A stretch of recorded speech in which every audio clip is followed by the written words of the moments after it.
एक तरीके हैं। तुम हमें परेशान ना करो, चुपचाप पढ़ाई लिखाई करो, और नहीं तो तुम हरकतों से बाज नहीं आओगे ना, तो हम तुमसे बड़े वाले हरकतबाज हैं। पढ़ाई करो। अरे भैया रिजल्ट निकालना है ना निकालना है? फीडबैक में लिख करके दे रहे हो सिलेबस खत्म नहीं हुआ। अरे भैया एग्जाम की डेट तो आ जाए, सिलेबस खत्म कर देंगे। कम से कम तुम तो पढ़ाई कर लो पहले। तुम्हारी खुद की पढ़ाई जीरो चल रही है। क्लास से जल्दी लीव कर जाते हो, क्लास में लेट आते हो।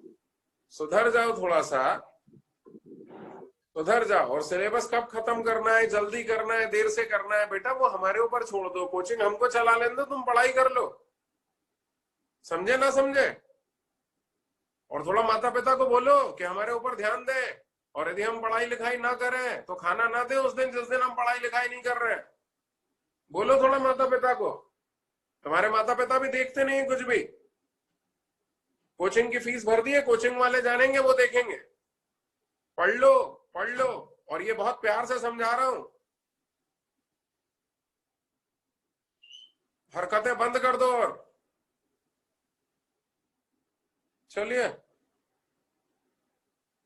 कहां तक पहुंच गए थे? ये अनूप सिंह लोधी कहां घूम रहा भैया?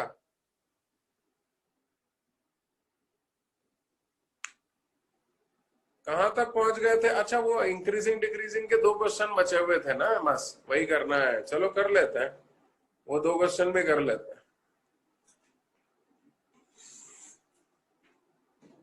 बेटा ये 2 मिनट के अंदर सब लोग अपना वीडियो ऑन कर लो जल्दी से। जो लास्ट में लोग जल्दी वीडियो ऑन करो अपना सब।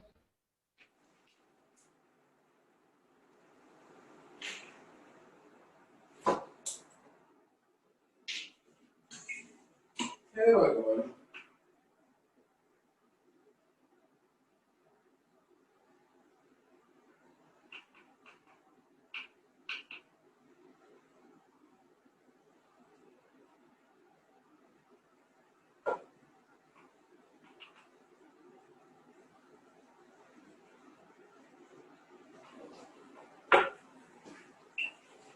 लो यार, बचे हुए 2 क्वेश्चन में निपटा दें और किस्सा खत्म करें। इंक्रीजिंग डिक्रीजिंग का फिर अगला अध्याय शुरू करना है। कौन सा भी अगला अध्याय?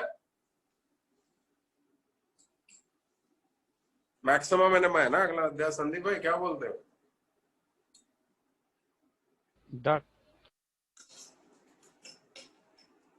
दक्ष ये वर्चुअल बैकग्राउंड हटाओ जल्दी अपना।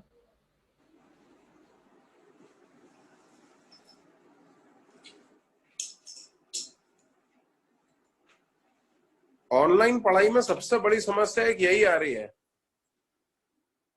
कि लोग घरों पे बिल्कुल नहीं पढ़ रहे हैं, और अपने यहाँ तो फिर भी बहुत कंट्रोल है। बाकी जगहों की हालत तो बहुत खराब है, बाप रे। मतलब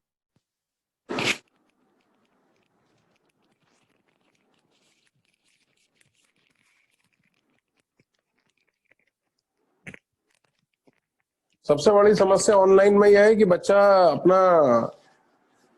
स्क्रीन ऑन करके बैठ जाता है, और कितना पढ़ रहा है कितना नहीं पढ़ रहा है उसका कोई हिसाब किताब ही नहीं है। अपने यहाँ तो फिर भी हिसाब किताब हो रहा है, जोशी जी देख रहे हैं, वीडियो बना बना करके भेज रहे हैं आप लोगों के, कौन क्या कर रहा है उसका। बाकी जगहों की हालत बहुत खराब है भैया। इस बार रिजल्ट में ड्रास्टिक चेंज आएगा। 2 चेंज आएंगे रिजल्ट में, इस बार का एडवांस के रिजल्ट में और अगली बार के मेंस के रिजल्ट में। इस बार का एडवांस का रिजल्ट भी बहुत खराब होगा, और अगली बार का मेंस का रिजल्ट भी बहुत खराब होगा, क्योंकि लोग पढ़ाई नहीं कर रहे ना भैया।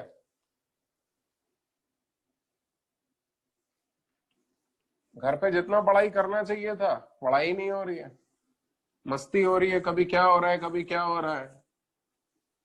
और कुछ नहीं तो पढ़ते समय दूसरे भाई बहन ही आकर के डिस्टर्ब कर रहे हैं। अभी एक 11th क्लास की लड़की को तो मैंने 7 दिन के लिए सस्पेंड किया। उसका बड़ा भाई रोज उसके बाजू में आ जाए और चलती क्लास में दोनों बातचीत करें। अब वो उस दिन तुम्हारी क्लास में भी एक छोटी बच्ची आ गई थी, छोटी बच्ची थी तो मैंने उसको कुछ नहीं बोला। उसकी जगह यदि बड़ा बच्चा होता तो मैं सस्पेंड करता। तो उसका तो बड़ा भाई आ जा रहा बार बार उससे बात करने के लिए, कर दिया 7 दिन के लिए सस्पेंड, किस्सा खत्म। दरअसल क्या है, अब आप लोगों ने फीडबैक में सिलेबस का लिख करके दिया ना, तो ऑनलाइन क्लासेस में हमारी पढ़ाने की स्पीड थोड़ी सी कम हो गई है। मतलब जितना हम ऑफलाइन में पढ़ा लेते हैं, एक क्लास में हम जितना कवर कर लेते हैं, उतना हम ऑनलाइन में नहीं कर पा रहे। एक बात। दूसरी बात, हमें जल्दी किस बात की है सिलेबस खत्म करने की? हम क्यों जल्दी सिलेबस खत्म करना चाहते हैं? हम जितनी जल्दी सिलेबस खत्म कर देंगे उतना रिजल्ट खराब हो जाएगा।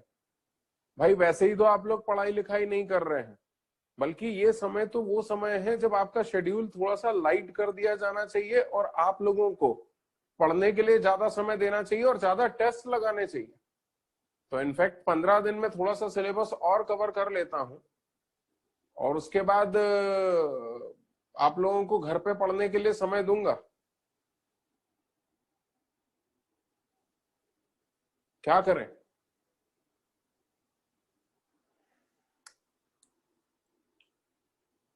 और हमारा पूरा उद्देश्य हमेशा यही रहेगा कि आप सब लोग सिलेक्ट हो जाए। इस बार भी 275 से ऊपर लोग मेंस में सिलेक्ट हुए हैं। हमारा जो क्लासरूम स्टूडेंट है, जो रेगुलर क्लासरूम स्टूडेंट है, उसकी 656 ऐसी कुछ रैंक आई है। और जो टेस्ट सीरीज में बच्चा एसोसिएटेड था, उसकी 99th रैंक आई है, जो लगातार अपने टेस्ट सीरीज दे रहा है। लास्ट ईयर के कंपैरिजन में इस बार का रिजल्ट और बेहतर है। मतलब कई सारे बैचेस ऐसे हैं जिसमें पूरे के पूरे बच्चे सिलेक्ट हो गए। जैसे I1 बैच का पूरा सिलेक्ट हो गया, A1 बैच का पूरा सिलेक्ट हो गया, वो A18 बैच था, A18 बैच में से 46 बच्चे थे, उसमें से 37 सिलेक्ट हो गए। तो आप यदि मेहनत करेंगे तो आप सब सिलेक्ट हो जाएंगे, मगर समस्या ये है कि इस बार आप पढ़ाई लिखाई नहीं कर रहे। गलत है ये, पढ़ाई लिखाई करिए। और यदि पढ़ाई लिखाई नहीं करेंगे तो दिक्कत होगी। हाँ भैया, कहां तक पहुंच गए थे? क्वेश्चन नंबर 23 करना था। मैंने जान करके 23 पिछली बार छुड़वा दिया था यार। क्या वो राइट साइड दिख नहीं रहा है क्या? अब भी देख लेते हैं यार, और अब भी देख लेते हैं। तुम लोग बिल्कुल टेंशन मत लो यार।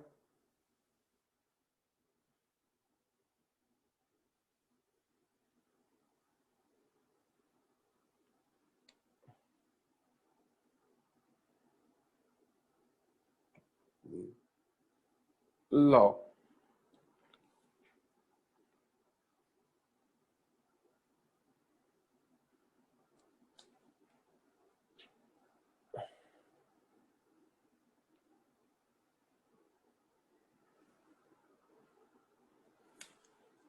बेटा ये जितने लोगों ने वीडियो बंद कर रखे हैं और लोकेशन सही नहीं है, अभी स्पॉटलाइट कर देता हूं मैं उनको, ठीक है?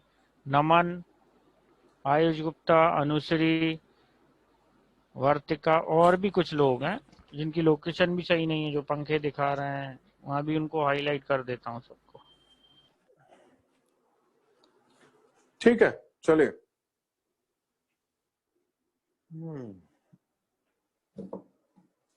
जरा सुकून से बैठना। मैंने जान करके ये 2 क्वेश्चन पिछली क्लास में छोड़ दिए थे।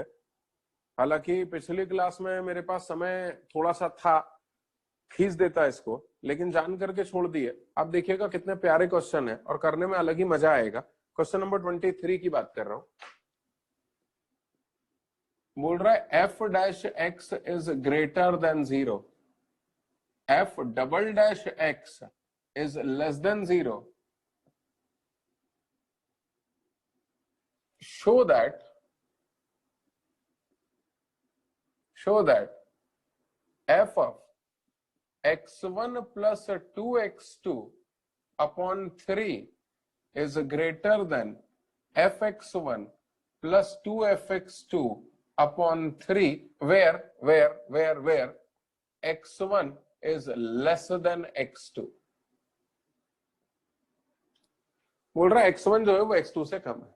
सुकून से बैठना, अपन जल्दी जल्दी कंक्लूजन्स ड्रॉ करते जाते हैं जितना अपन ने पिछले क्लासेस में पढ़ा है उस पे, उसके आधार पे। सबसे पहले तो हेडिंग डाल रहा हूं सॉल्यूशन। बोल रहा है F dash X is greater than 0। जरा जल्दी से कमेंट करो, F dash x greater than 0 को क्या मतलब हुआ? हाँ, गुड गुड गुड। इशारा करना चाहिए। अरे यार गरिमा भाई, इशारा करना था यार आप लोगों को यार। वो देखो मस्की आलसी आराम से बैठी हुई है। तू एक काम कर, मस्की लीव कर दे, तेरे बस का नहीं है पढ़ाई करना, तू आलसी है, चल लीव कर। भैया आलसी लोग नहीं चाहिए मुझे क्लास में। हाँ भैया, F dash x greater than 0, इसका क्या मतलब निकलेगा? F x is increasing, increasing. अच्छा ठीक ठीक ठीक। अच्छा एक बात और, आपको एफ एक्स पे ही कमेंट करना है, ये देख लो हर जगह एफ एक्स ही अवेलेबल है। हाँ, अब F double dash x less than 0, इससे क्या कमेंट निकलेगा? F double dash X is less then 0, इसका मतलब F x is concave down. हालांकि मैं चाहता तो F double dash x less than 0 से एफ डैश एक्स के ऊपर भी कमेंट कर सकता था, लेकिन मैंने तुम्हें पहले ही कहा मुझे एफ डैश एक्स पर कमेंट नहीं करना है, मुझे तो कमेंट करना है एफ एक्स के ऊपर। क्यों? क्योंकि हर जगह एफ एक्स के इस्तेमाल हो रहा है, जब हर जगह एफ एक्स के इस्तेमाल हो रहा है तो मैं एफ डैश एक्स पर कमेंट काहे करूं?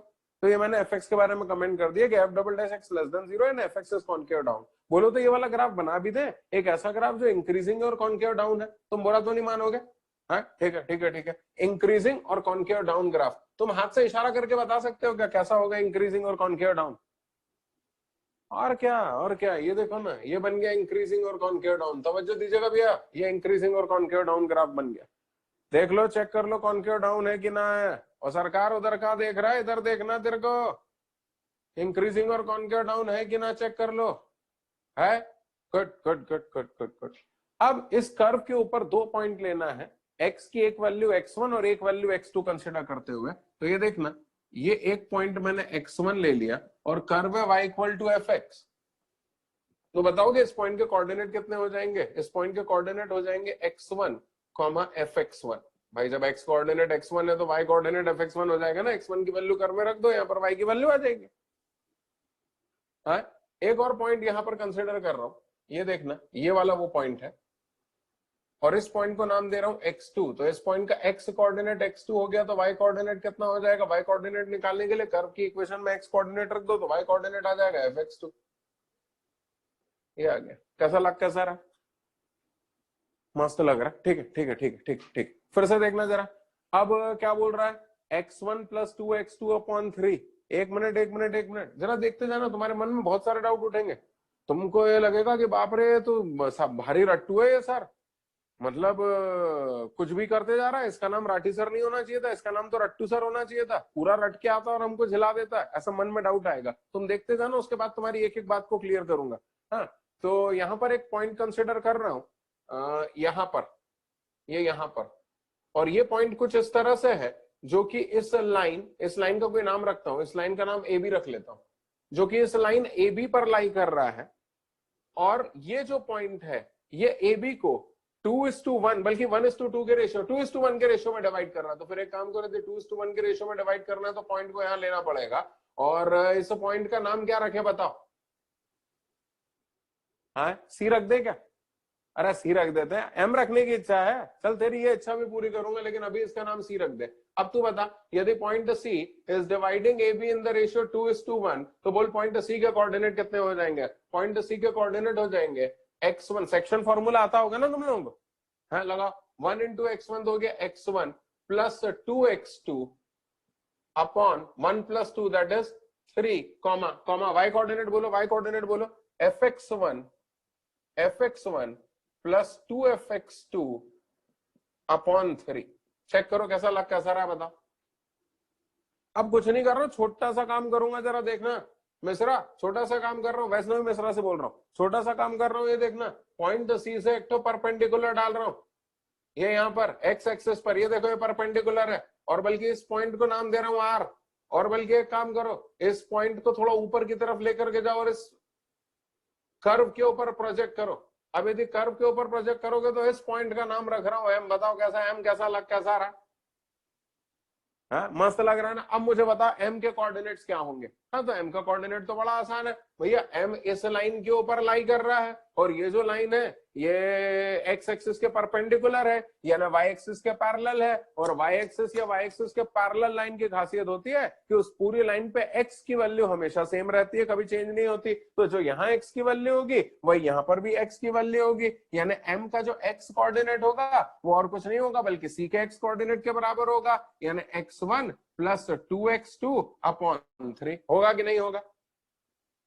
हाँ, अच्छा यदि तुम्हें m का x कोऑर्डिनेट मिल गया तो m का y कोऑर्डिनेट ले सकते हो तुम। कैसे? m के x कोऑर्डिनेट को कर्व की इक्वेशन में रख दो, m का y कोऑर्डिनेट आ जाएगा, क्योंकि m तो कर्व के ऊपर लाई कर रहा है। या ना बोलना भैया m का y कोऑर्डिनेट कितना हो गया? y कोऑर्डिनेट हो गया x1 प्लस 2x2 अपॉन 3। अरे आया ना भैया मिश्रा भाई, जरा तवज्जो दीजिएगा। अब एक बात बताइएगा, ये इसके बाद यहाँ कॉपी करना है, जरा डायग्राम में देख करके बताओ, एम आर बड़ा है या सी आर बड़ा है? देखना, नप्ती करवा देता हूं। एम आर यानी 1/8 उंगल और सी आर यानी 1/4 उंगल, यानी एम आर बड़ा है और सी आर छोटा है। अरे बोल ही नहीं रहे यार, मुस्कुरा रहे हो तुम यार। अरे बताओ ना भैया, एम आर बड़ा कि सी आर बड़ा? एम आर बड़ा, एम आर बड़ा। तो लिख रहा हूं कि एम आर बड़ा है और सी आर छोटा है। हाँ एम आर यानी ये वाली ऊंचाई, यानी पॉइंट एम की एक्स एक्सिस से ऊंचाई, और किसी भी पॉइंट की एक्स एक्सिस से ऊंचाई होती है उस पॉइंट का वाई कोऑर्डिनेट। इस पॉइंट का वाई कोऑर्डिनेट कितना है? ये तो रखना पड़ेगा एम आर की वैल्यू, यानी हो जाएगा F of x1 plus 2x2 पूरे के अपॉन में 3। तुम बोलोगे सर सीआर भी निकालो। निकालना क्या है, निकला रखा हुआ है। सीआर यानी ये ऊंचाई, यानी पॉइंट सी की एक्स एक्सिस से ऊंचाई, और किसी भी पॉइंट की एक्स एक्सिस से ऊंचाई होती है उस पॉइंट का वाई कोऑर्डिनेट, यानी सीआर और कुछ नहीं होगा बल्कि सी का वाई कोऑर्डिनेट होगा। रखो सीआर की वैल्यू, रखो रखो रखो रखो सीआर की वैल्यू रखो, यानी सी का वाई कोऑर्डिनेट कितना हो जाएगा? F of x1 plus 2 times F of x2 पूरे के अपॉन में 3। अरे मर गए। अरे भैया हैंडसम प्रूवडम हो गया, जरा देखना, मजाक मजाक में प्रूव हो गया भैया ये तो। समझ में नहीं आया? बोले वो गुलाटी तो नकल करने लगा, नहीं राजपाल तो नकल करने लगा। और दिलप्रीत भाई, और थोड़ा रुक जाते फिर नकल कर लेते। कहीं मैं भाग रहा हूं कि बोर्ड भागने वाला है? नहीं आया समझ में तुम लोगों को? अब मन में डाउट उठेगा कि सर आप इंक्रीजिंग डिक्रीजिंग का कॉन्सेप्ट छोड़ करके ये ग्राफ बनाने लगे और ग्राफ से क्वेश्चन कैसे सॉल्व कर दिया। मैं इन सारी बातों का जवाब आपको एक क्वेश्चन और इस वैरायटी का करता हूं और उसके बाद देता हूं।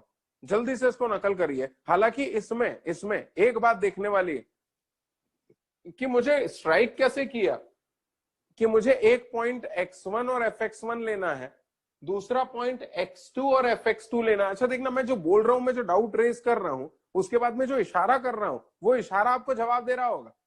एक पॉइंट मुझे x1, fx1 लेना है, एक पॉइंट मुझे x2, fx2 लेना है, और x1, fx1 और x2, fx2 में सेक्शन फॉर्मूला लगाना है इन द रेशियो 2:1।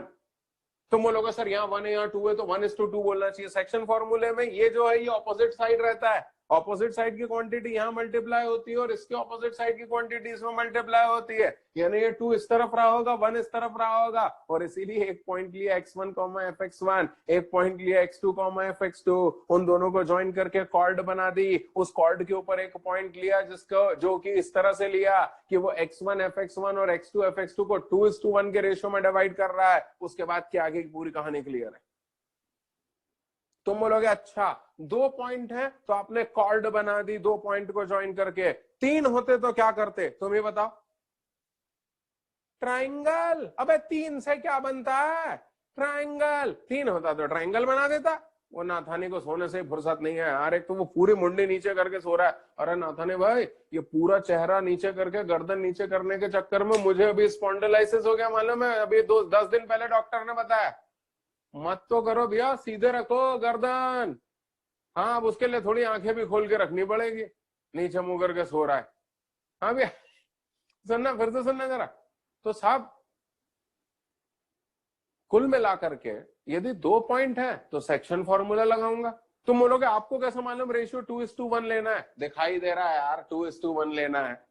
अच्छा जरा सपोज यहां पर ऐसा होता है x1 प्लस x2 अपॉन 2, तो क्या करता है? 1:1 यानी x1 fx1 और x2 fx2 को ज्वाइन करके कॉर्ड बनाता और उसमें मिड पॉइंट कंसिडर करता। आया ना? अच्छा फिर से बताओ 2 पॉइंट की जगह 3 पॉइंट होते तो क्या करते? ट्राइंगल। 4 पॉइंट होते तो क्वाड्रिलेटरल, 5 होते तो पेंटागन। अरे and so on, this will continue. हाँ जरा जल्दी से इसको नकल कर लो, फिर आगे की कहानियां सुनाता हूं।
थोड़ा जल्दी कर लेना भैया, मिटाऊंगा।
बस भैया 10 सेकंड में मिटा दूंगा।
अरे हो गया भैया।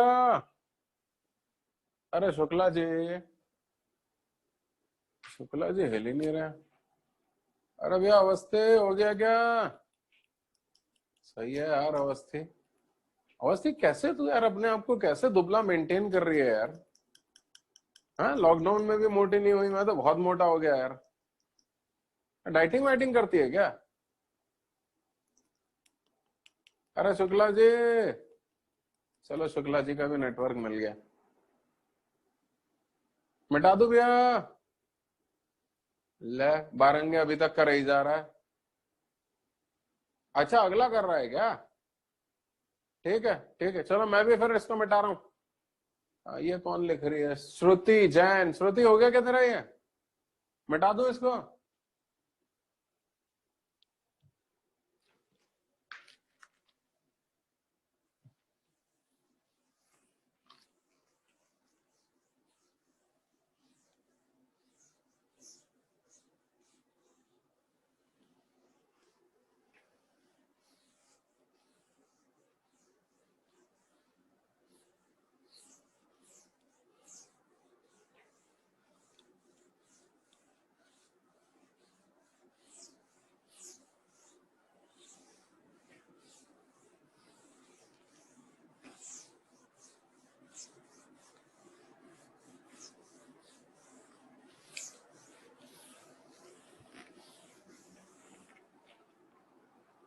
हाँ भैया, क्वेश्चन नंबर 25 क्या बोल रहा है? क्वेश्चन नंबर 25 में F x is monotonically increasing. अच्छा, साफ साफ ही कह दिया उसने, इशारों में कोई बात नहीं कर रहा है, साफ साफ कह दिया कि F x is monotonically increasing. ठीक है, हमें कोई दिक्कत नहीं है, कह दिया तो कह दिया। For every X element of R, बाप रे क्या खतरनाक फंक्शन होगा, लगातार ऊपर की तरफ जा रहा है। F double dash X is greater than 0। Ram Ram Ram Ram. अच्छा, then prove that. Prove that का क्वेश्चन नहीं है भैया, तवज्जो दीजिएगा, देन प्रूव दैट का क्वेश्चन है। F inverse x1 plus F inverse x2 plus F inverse x3 upon 3 is less than F inverse x1 plus x2 plus x3 upon 3। अब इस डायग्राम इसको देख करके आप समझ गए होंगे कि अपने को 3 पॉइंट कंसिडर करना है। एक पॉइंट रहेगा x1 comma F inverse x1, एक रहेगा x2 comma F inverse x2 और एक रहेगा x3 comma F inverse x3, और उनको तीनों को जोड़ के ट्राइंगल बनाएंगे। लेकिन सवाल ये पैदा होता है कि एफ इनवर्स का ग्राफ कैसे बनाएंगे। अरे वाह, शेर हो गया। अरे भैया, एक पॉइंट होगा x1 एफ इनवर्स x1, एक होगा x2 एफ इनवर्स x2 और एक होगा x3 एफ इनवर्स x3, और तीनों को जोड़ के ट्राइंगल बनाएंगे। लेकिन सवाल ये पैदा होता है कि एफ इनवर्स का ग्राफ कैसे बनाएंगे। अरे यार भैया, यार इतना अच्छा शेर बनाया तुमने, तारीफ ही नहीं की यार। अब भैया देखना, हमारा जेफ स्टीफन तो तारीफ कर रहा है। हाँ तो जेफ भाई जरा देखना, ट्रायंगल बना रहा हूँ, लेकिन एक मिनट, सबसे पहले ये तो बताओ कि एफ इनवर्स का ग्राफ कैसे बनेगा। तो एफ इनवर्स का ग्राफ बनाने के लिए इन्होंने 2-3 कमेंट दिए हुए हैं, जरा देखना क्या। एक तो इन्होंने बोला हुआ है F x is monotonically increasing, एक पॉइंट तो इन्होंने ये दिया हुआ है। दूसरा पॉइंट क्या दिया हुआ है, F double dash X is greater than 0, यानी F x is concave up, concave up. तो चलो पहले अपन एफ एक्स का तो ग्राफ बना ले। तुम बोलोगे यार सर आप भी क्या बकवास व्यक्ति हो यार, अपने को क्या कहते हैं एफ इनवर्स का ग्राफ बनाना है, आप एफ एक्स का बना रहे हो। अरे सुनो, है अपने से वाइवा लेने वाला कुछ भी पूछे, अपने को नहीं आता तो कोई टेंशन वाली बात नहीं है। जो आता है वो बोलो, जो आता है वो बोलो, फर्क नहीं पड़ता कि तुम्हें क्या आता है, सामने वाला क्या पूछ रहा है। तुम तो बोलना शुरू करो, सामने वाला तुम जो बोलोगे उसी में से क्वेश्चन पूछेगा, इसलिए टेंशन मत लो। अपने को जो आता है अपन वो करते हैं। क्या बोलता बारंगे भाई? हाँ ठीक है ठीक है ठीक है ठीक ठीक है, मैं भी शुरू कर रहा हूँ, देखना जरा। तुमने क्या बोला? तुमने बोला कि साहब ऐसा एफ एक्स बनाओ जो इंक्रीजिंग हो मोनोटोनिकली और कॉनकेव अप हो, ये कैसा रहेगा? देख लो, नहीं थोड़ा ज्यादा वर्टिकल हो गया, इतना भी वर्टिकल नहीं करना चाहिए। ये कैसा है अब देख के बताओ, चेक कर लो, चेक कर लो। अरे चेक कर लो भैया, मोनोटोनिकली इंक्रीजिंग है। अरे यार सही में यार, मेरी ड्राइंग तो माशाअल्लाह हो गई आजकल। हाँ देख लो, मोनोटोनिकली इंक्रीजिंग है कि नहीं है? और थ्रू आउट कॉनकेव अप है। कर्व में किसी भी पॉइंट पे टेंजेंट ड्रॉ करोगे तो कर्व हर पॉइंट पे ड्रॉ किया गया टेंजेंट के ऊपर है, आया ना? अरे शर्मा मालूम नहीं कहाँ खो गया। अरे शर्मा, शर्मा तू सुधरने वालों में से ना है बेटा, मजा आएगा तेरे को सुधारने में शर्मा। तो ये भैया हो गया क्या, मोनोटोनिकली इंक्रीजिंग और कॉनकेव अपवर्ड्स एफ एक्स। ठीक है ठीक है ठीक है, लेकिन एक मिनट, अपने को एफ एक्स थोड़ी ना बनाना है, तो अपने को तो एफ इनवर्स एक्स बनाना है। तो तुम्हें भी मालूम है, बल्कि तुम्हें क्या, तुम्हारे गली मोहल्ले में जो छोटे छोटे बच्चे रहते होंगे उनको भी मालूम होगा। अरे मेरी आवाज तुम्हारे आस पड़ोस में छोटे बच्चे जो रहते होंगे उनको भी सुनाई देती होगी कि नहीं देती होगी? अभी हमारा आदित्य अग्रवाल अपनी छोटी बहन को बुला करके पूछेगा तो वो बता देगी कि भैया भैया एफ इनवर्स एक्स का ग्राफ बनाने के लिए एफ एक्स के ग्राफ को y इक्वल टू एक्स के अबाउट 180 डिग्री से रोटेट कर दो।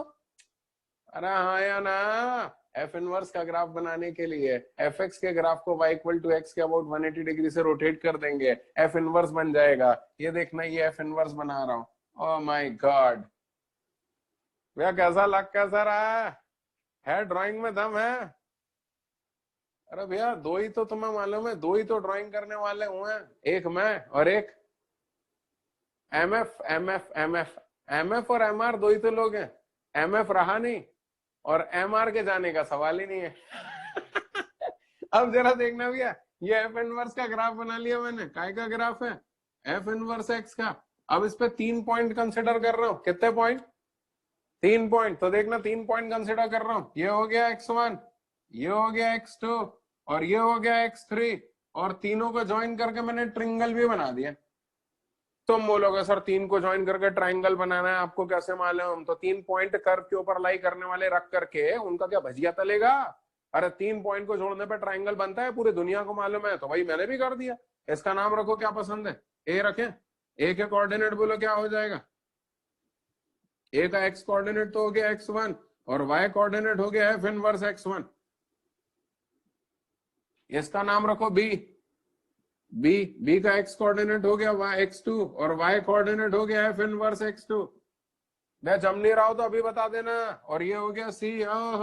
देखो आप, इसका एक्स कोऑर्डिनेट x3 और y coordinate F inverse x3। ये देखो, ये हो गया x1, ये हो गया x2 और ये हो गया x3। कैसा लग कैसा रहा भैया? पहले तो तुम ये बताओ ट्राइंगल कैसा लग रहा है मेरा?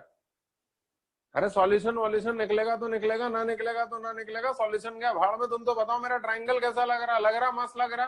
ठीक है ठीक है ठीक है। अब एक काम करो।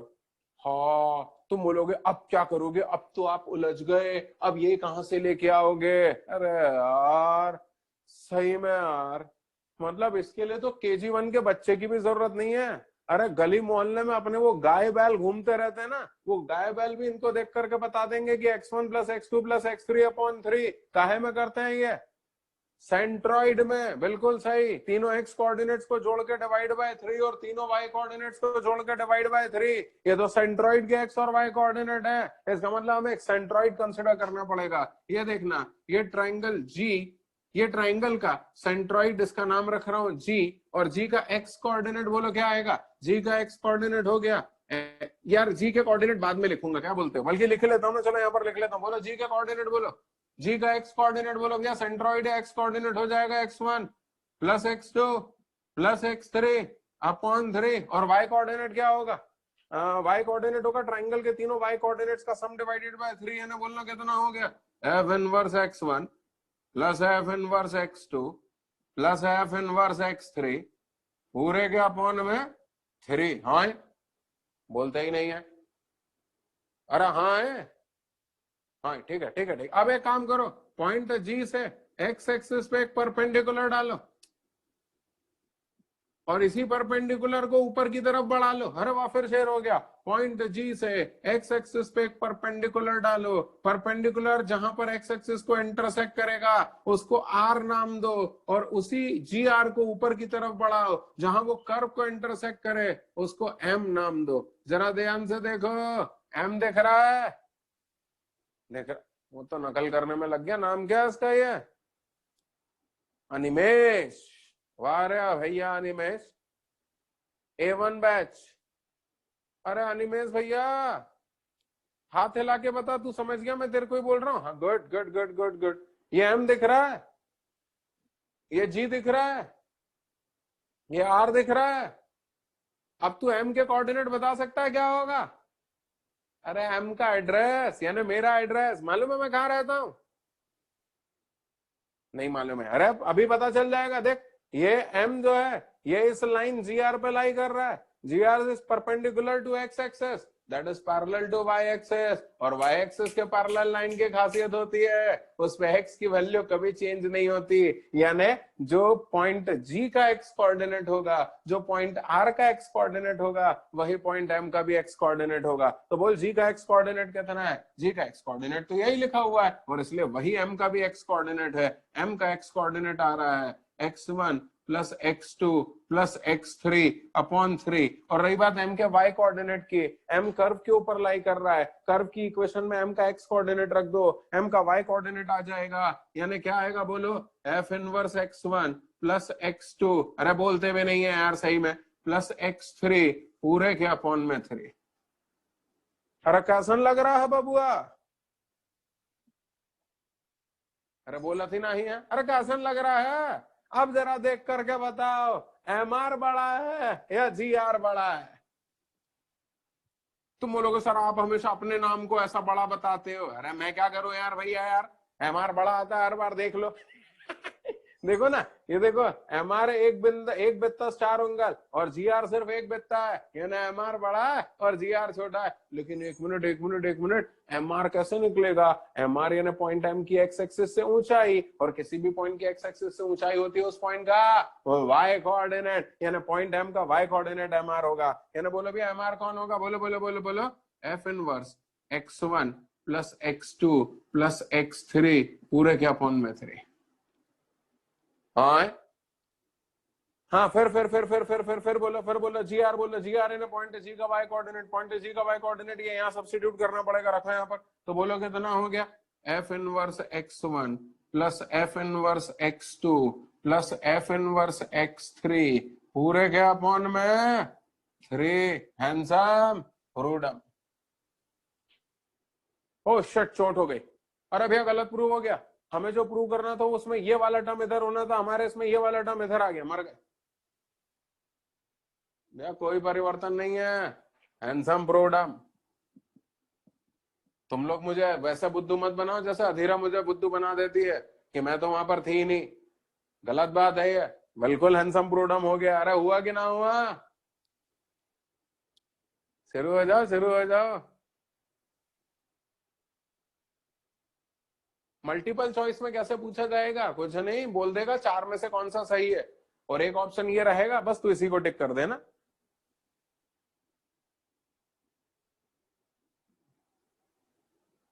मैं थोड़ा और इस तरह से दोस्तों अध्याय समाप्त करते हैं। कौन सा? Increasing decreasing.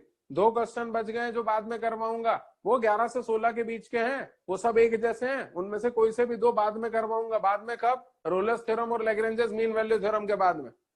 क्लियर है? शुरू करते हैं भी अगला अध्याय जिसका नाम है उच्चस्थ एवं निम्नस्थ। क्या नाम है इस अध्याय का? उच्चस्थ एवं निम्नस्थ, that is maxima and minima. जल्दी नकल करो भैया।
भैया हो गया।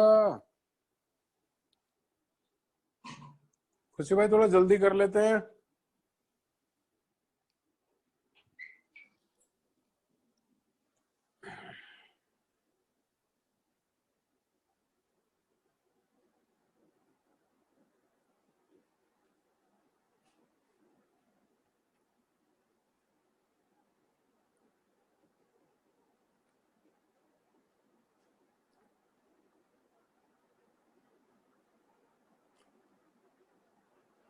हे राम।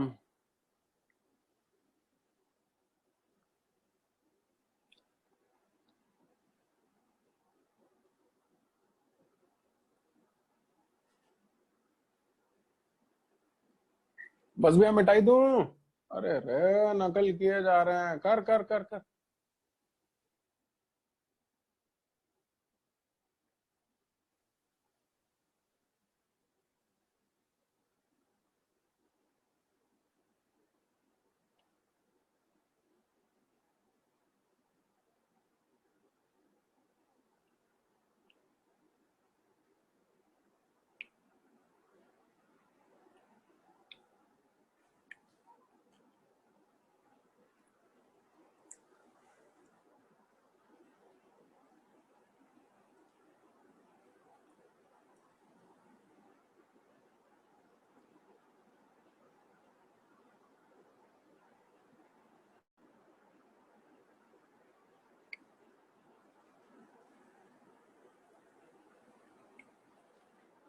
मिटा दूं।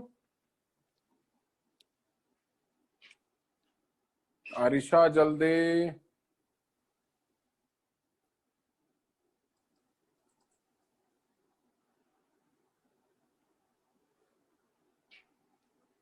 हाँ भैया हेडिंग डालेंगे मैक्सिमम मिनिमा।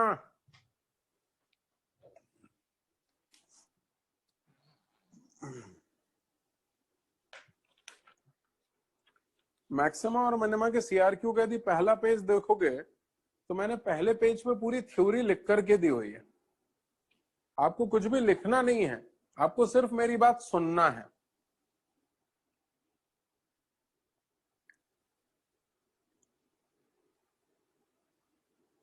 जब मैं सिर्फ मैक्सिमा मिनिमा बोलता हूं तो उसका मतलब होता है लोकल मैक्सिमा और लोकल मिनिमा।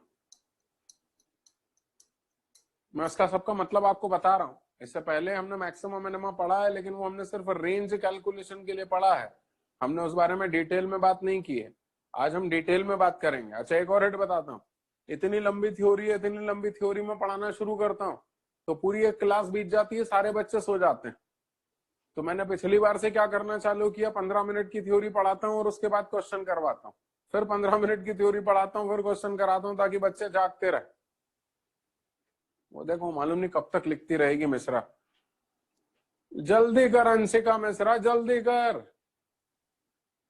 और कौर भाई आप भी जल्दी कर लेते यार। करो करो करो, करो।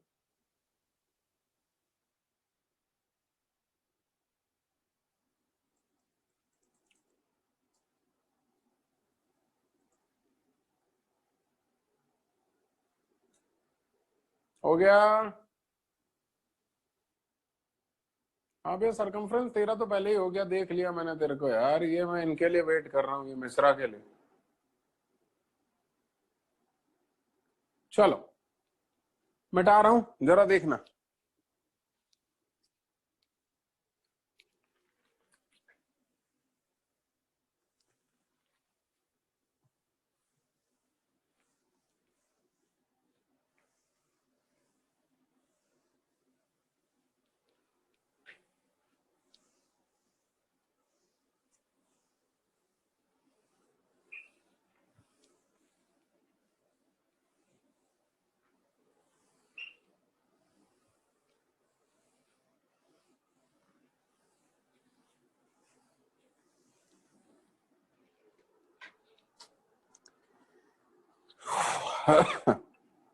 अब ये देखियो जरा, यही वाला ग्राफ बना रहा हूं और हम लोग शुरू कर रहे हैं अध्याय maxima minima.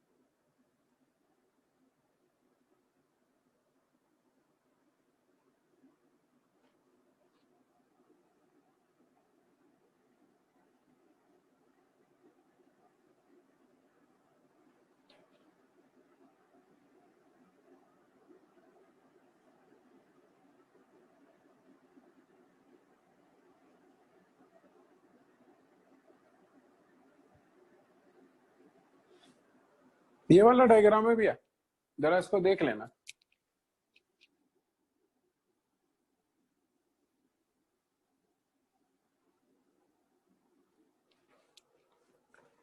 Interval of analysis है ए से लेकर के बी, कैपिटल ए से लेकर कैपिटल बी, और curve y equal to F x.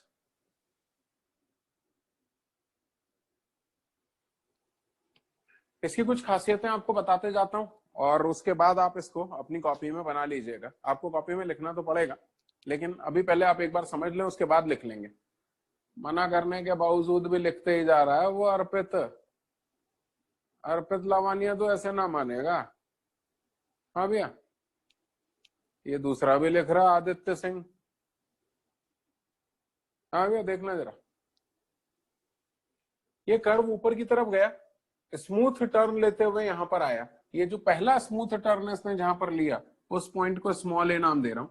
नीचे गया, नीचे गया, फिर ऊपर आया, और वो भी स्मूथ टर्न लेकर के ऊपर की तरफ आया। इस स्मूथ टर्न पर फिर से इसका नाम बी रख रहा हूं। ये फिर से एक स्मूथ टर्न है, इसका नाम सी रख रहा हूं। नीचे गया, यहां पर फिर एक स्मूथ टर्न लिया, इसको डी कह रहा हूं। यहाँ पे एक शार्प टर्न है, इसको ई कह रहा हूं। यहाँ पर एक वापस से स्मूथ टर्न है, इसको एफ कह रहा हूं। ऊपर गया, उसके बाद जरा ये एक स्पेशल पॉइंट है, इस पॉइंट को देखिएगा, इस पॉइंट का नाम जी रख रहा हूं। इन सारे पॉइंट्स की खासियत आपको बताता जाता हूं एक एक करके। अच्छा, अपन लोगों ने इंक्रीजिंग डिक्रीजिंग अभी पढ़ ही लिया है, तो इंक्रीजिंग डिक्रीजिंग में अपने को मालूम चल ही गया है कि जब कर्व ऊपर की तरफ जाता है तो उसका dy बाय dx बताओ कैसा होता है, हाथ से इशारा करके बताओ। कर्व ऊपर की तरफ जाता है तो dy बाय dx कैसा होता है, dy बाय dx पॉजिटिव होता है। तो ये देखना, कर्व ऊपर की तरफ जा रहा है तो इस पॉइंट पे dy बाय dx पॉजिटिव होगा, यहां तक पॉजिटिव होगा। अब उसके बाद नीचे आने लगा, यहाँ पे dy बाय dx कैसा हो गया, नेगेटिव हो गया। इस हाईएस्ट पॉइंट में बताओगे कर्व का dy बाय dx निकलेगा तो क्या निकलेगा भैया, हाईएस्ट पॉइंट है dy बाय dx, यानी कर्व का स्लोप, यानी कर्व पर खींचे गए टेंजेंट का स्लोप। तो लगे हाथों टेंजेंट बना ही देते ना, ये लो टेंजेंट बना दिया। अब जब टेंजेंट बन गया तो समझ में आ रहा है, टेंजेंट तो एक्स एक्सिस के पैरेलल है, यानी उसका थीटा तो जीरो हो गया, यानी टेन थीटा जीरो हो गया, यानी टेंजेंट का स्लोप जीरो हो गया, यानी कर्व का dy बाय dx जीरो हो गया, यानी यहाँ पे dy बाय dx जीरो है। सहमत हो मेरी बातों से, सहमत हो या ना हो? वो देखो गोलू राय आलसी। अरे भैया सहमत है तो हाथ ऊपर उठा दे। हाँ गुड गुड, गोलू राय ने भी हाथ ऊपर कर दिया भैया। आप देखो फिर से कर्व नीचे की तरफ जा रहा है, ये नीचे की तरफ जा रहा है तो इस पॉइंट पे dy बाय dx नेगेटिव है। यहां से ऊपर की तरफ जा रहा है तो यहाँ पे dy बाय dx पॉजिटिव है। यहाँ पे फिर से देखना, यहाँ पे मुझे dy बाय dx समझ में नहीं आ रहा, तो dy बाय dx ने कर्व पर खींचेगा टेंजेंट का स्लोप, तो ये मैंने टेंजेंट ड्रॉ कर दिया। टेंजेंट एक्स एक्सिस के पैरेलल हो गया, यानी उस टेंजेंट का एक्स एक्सिस के साथ एंगल थीटा जीरो हो गया। थीटा जीरो हो गया तो उसका स्लोप यानी टेन थीटा भी जीरो हो गया। टेंजेंट का स्लोप जीरो हो गया, यानी कर्व का dy बाय dx जीरो हो गया, यानी इस पॉइंट पे कर्व का dy बाय dx जीरो है। फिर कर्व ऊपर की तरफ गया, यहाँ dy बाय dx पॉजिटिव, यहाँ नेगेटिव, यहाँ पर फिर से dy बाय dx देखो क्या आ रहा है। हाँ हाँ बताओ, यहाँ पर फिर से dy बाय dx जीरो आ रहा है। ये मैं इसको डॉटेड कर देता हूं ताकि ये क्लियर रहे कि मैंने टेंजेंट ड्रॉ किया। हाँ फिर से देखना, फिर से देखना, फिर यहाँ पे नीचे आया dy बाय dx पॉजिटिव, ऊपर गया dy बाय dx पॉजिटिव, इस पॉइंट पे जीरो। हाँ इस पॉइंट पे देखो, इस पॉइंट पे, इस पॉइंट पे यदि तुम इस तरफ से टेंजेंट खींचोगे तो वर्टिकल टेंजेंट आएगा, इस तरफ से टेंजेंट खींचोगे तो भी वर्टिकल टेंजेंट आएगा। यानी कहने का मतलब इस पॉइंट पे dy बाय dx अनडिफाइंड आएगा, इन्फिनिटी कह सकते हैं उसको। अरे हाँ या ना? फिर से देखना, फिर से देखना, फिर से देखना। फिर उसके बाद यहां पर dy बाय dx वापस से जीरो हो गया, और फिर ये कर्व ऊपर की तरफ गया, यहाँ पे dy बाय dx पॉजिटिव है, यहाँ पे dy बाय dx पॉजिटिव है, यहाँ पे dy बाय dx पॉजिटिव है, यहाँ पे dy बाय dx पॉजिटिव है। लेकिन जरा देखना, यहाँ पर ये एक पॉइंट ऐसा है जहां पर मैं कर्व पे टेंजेंट खींच रहा हूं तो वो एक्स एक्सिस के पैरेलल हो गया, यानी इस एक पॉइंट पे फिर से dy बाय dx जीरो आ गया।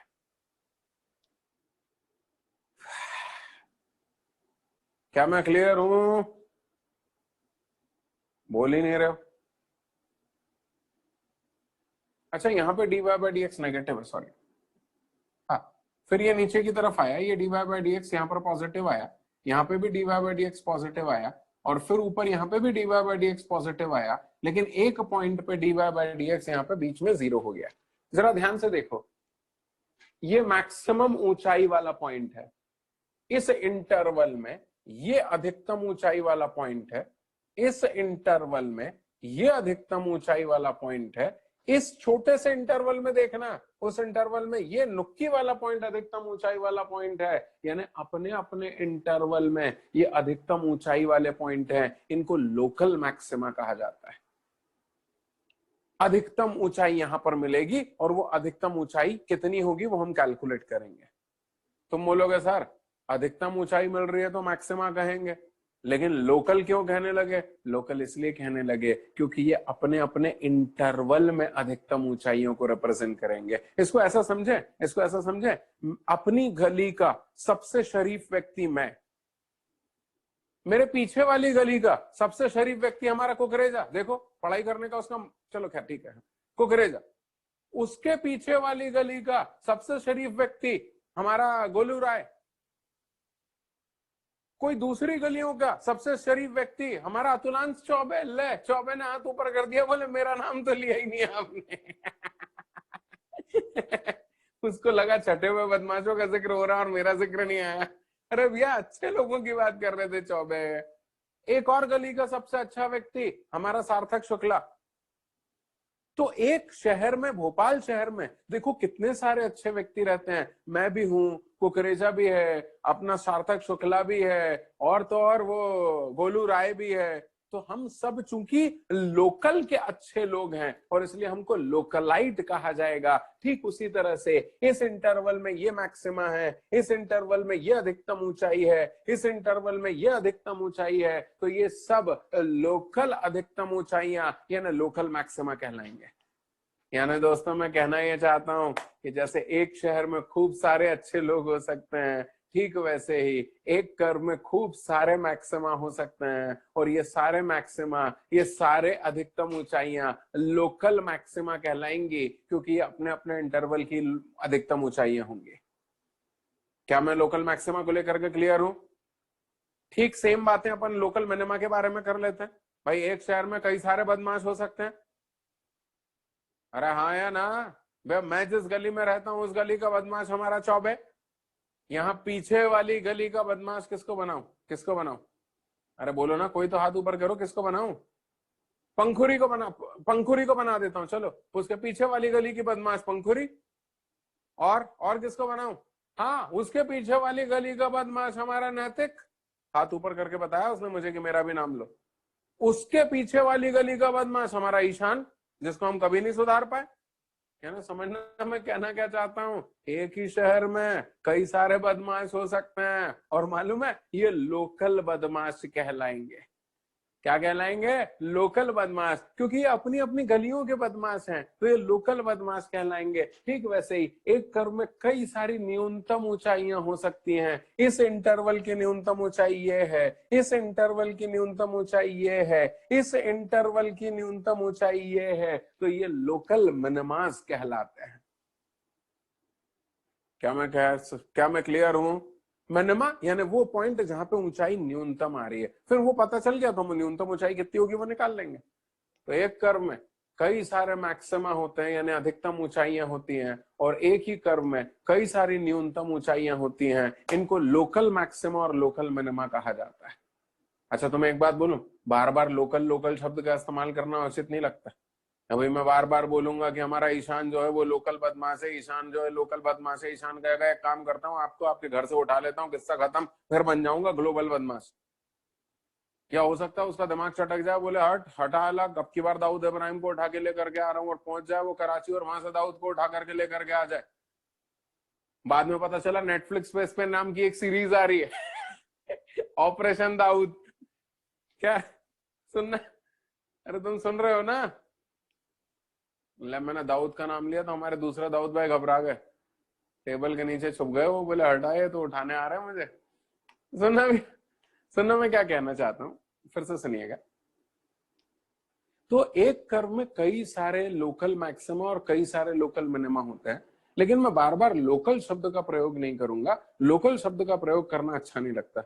तुम मेरे बारे में कहोगे कि बाहर जाकर के राठी सर हमारे लोकल टीचर है, राठी सर हमारे लोकल टीचर है, राठी सर हमारे लोकल टीचर है, मैं एक लप्पड़ तुमको खींच करके दूंगा बोल और कहूंगा कि ला बेटा मैं लोकल हूं ना, ले अब मैं बन गया ग्लोबल। हाँ ना, नेसेसरी है, कोई मतलब है तुम बार बार लोकल लोकल लोकल शब्द का इस्तेमाल कर रहे हो। वैसे उसको भी गुस्सा आ जाता है कर्व को कि क्या local maxima local minima local minima कह रहे हो, और इसलिए आइंदा से लोकल शब्द का प्रयोग नहीं किया जाएगा, अपन मैक्सिमा मिनिमा शब्द का प्रयोग किया करेंगे। तुम समझ जाना, जब मैं मैक्सिमा बोल रहा हूं तो वो लोकल मैक्सिमा है, और जब मैं मिनिमा बोल रहा हूं तो वो लोकल मिनिमा है। मैं बार बार लोकल प्रोनाउंस नहीं करूंगा, मेरी फीलिंग्स को समझ जाना, मैं हर बार लोकल का ही जिक्र करूंगा। अबे शेर हो गया है तो, अरे क्लियर है। मैं मैक्सिमा मिनिमा बोलूंगा उसका मतलब लोकल मैक्सिमा और लोकल मिनिमा ही निकाला जाएगा। तुम बोलोगे सर तो क्या लोकल के अतिरिक्त भी मैक्सिमा या मिनिमा होता है ना।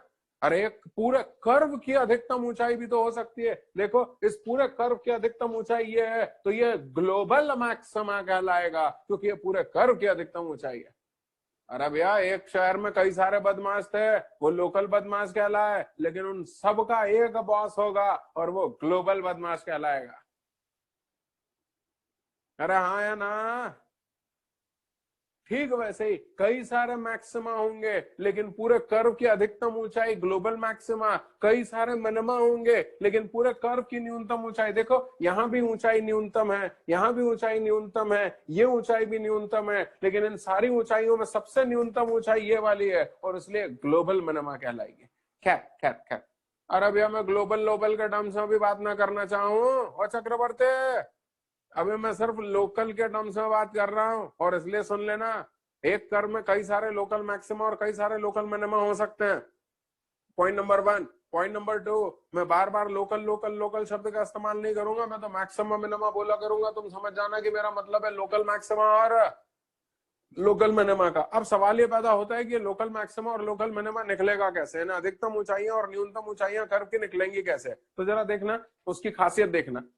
वो खुद बताएगा तुम्हें कि कहाँ ऊंचाइयां निकल रही हैं, कैसे ऊंचाइयां निकलेंगी, कैसे अधिकतम और कैसे न्यूनतम ऊंचाइयां निकलेंगी। तुम पढ़ चुके हो, बल्कि डायग्राम में दिख रहा है। देखो अधिकतम ऊंचाई पे dy/dx 0, न्यूनतम ऊंचाई पे dy/dx 0, और पंजो अधिकतम ऊंचाई पे dy/dx 0, न्यूनतम ऊंचाई पे dy/dx 0। हाँ अधिकतम ऊंचाई पे dy/dx अनडिफाइंड आ रहा है। हाँ यहाँ पे ऊंचाई अधिकतम नहीं है, लेकिन फिर भी dy/dx 0 आ रहा है।